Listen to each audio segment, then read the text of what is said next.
One of the biggest reasons people talk about shooting film is because they say that if you shoot film, you learn the fundamentals of photography, your ISO, your shutter speed, and your aperture.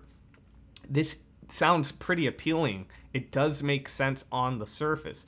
But for anyone that's ever learned anything from playing guitar to a new sport, they will probably tell you that the best way to get better at it is by practicing it. And practicing it consistently, even if it's for 5 minutes a day. Because when you practice something consistently, you're able to go from each lesson or each session of practice to the next, and you can build upon it. So when you're shooting film and you have a roll, let's say you're shooting like this Pentax, and where you get, sorry guys, I'm drawing a blank, what is it, 9 frames? When you're getting 9 frames in the whole camera and maybe it takes you a month to use, you're not able to really learn from shot to shot from what you're doing because you're not able to get that instant feedback. And with digital, every time I take a shot, what do I have here? My 5D Mark III. Every time I take a shot with this, I can see the image and know what I did right, what I did wrong. I can take that image to my instructor right away and say, hey, why am I getting this washed out look? And then they can explain to you what backlighting can do to your image if not properly shot.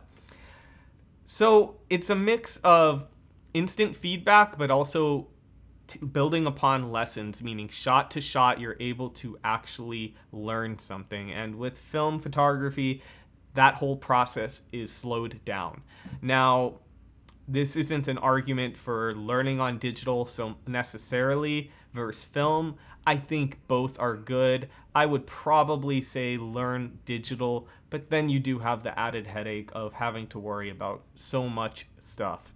And I have found that that's a big problem for my students is there are so many settings to worry about when shooting digital, menu upon menu upon menu, and it can be frustrating. And going back to the basics and shooting film can make a lot of sense in those situations. But ultimately, it is a digital world. Unless you plan on never learning digital, I do recommend shooting digital first. That's it for today. I will see you guys in the next video. Let me know what your thoughts are. Do you guys agree, disagree with me? Do you think there's a right or wrong way? Let me know. I'd be curious to know what you guys think.